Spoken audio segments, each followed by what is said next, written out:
close your eyes for a moment and imagine this. It's the dead of winter in medieval Europe. Snow covers everything outside. Stone walls feel like ice. Even a burning fire struggles to warm the room unless you sit right beside it. There were no heaters. Blankets were thin, and winter went on for months.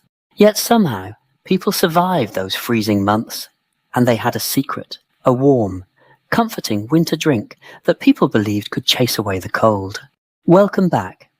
Tonight, we're stepping quietly into the heart of a medieval winter, not through battles or kings, but through something much simpler, a warm cup shared in tiny homes, noisy taverns, and grand castle halls. Before we begin, comment below and tell me where you're watching from. I always love seeing how far these medieval facts travel. Now, let's explore the forgotten world of medieval mulled ale and see how one humble recipe helped medieval people survive the frost. Winter in the Middle Ages was harsh. Homes were cold, smoky, and full of draughts. Stone walls and floors pulled the heat right out of the air. A fire helped only if you sat almost touching it. People layered themselves in wool, shared beds, and still felt the chill. They needed something warm from the inside, something quick, simple, and comforting, and that's where the special winter drink came in. Most people today think mulled wine is just a Christmas drink, but it actually began long before that. Back in the early medieval centuries, when traders and ships from the east finally brought cinnamon, cloves, ginger, and other warm spices into the cold ports of Europe. These spices were rare, expensive, and full of mystery. People quickly discovered something important. When mixed into warm ale or wine, they didn't just taste good, they helped the body feel warmer. The drink was called mulled ale. It was made by gently heating ale or beer, then mixing in spices like cinnamon, ginger, and cloves with a little honey for sweetness. Some versions even add herbs or a beaten egg to make it thick and nourishing. To heat it fast, people sometimes dropped a red-hot iron rod straight into the cup. The drink hissed, steamed, and filled the room with warm, spicy aroma. For many medieval people, this was more than a drink. It was a small escape from the freezing air outside.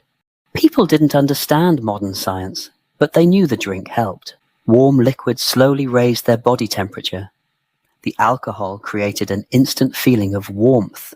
Honey gave quick energy for long, cold days. Spices like ginger and cloves improved circulation and fought the chill. It warmed their bodies, but also their minds. A cold evening felt a little less harsh with a steaming mug in hand. Mulled ale was for everyone. Farmers drank it after long days in the fields. Travellers relied on it before long, cold journeys.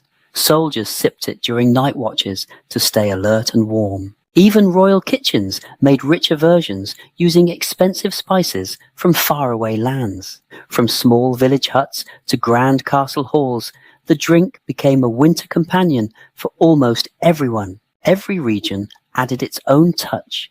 In England, nutmeg and cloves were common. In Germany, people added herbs for extra strength. In Scandinavia, honey and egg yolk made it thick and rich. Some villages even added roasted apples for a sweeter taste. Each version matched local tastes, but the purpose stayed the same: to bring warmth into the coldest months of the year. Next time you enjoy a hot drink on a chilly day, remember that medieval people did the same, using their own clever recipes to fight the cold. Mulled ale wasn't magic, but it made harsh winters easier and brought a moment of peace when everything outside felt frozen. Thanks for watching. If you enjoyed this quiet look into medieval life, make sure to subscribe for more interesting historical stories. Stay warm, and I'll see you next time.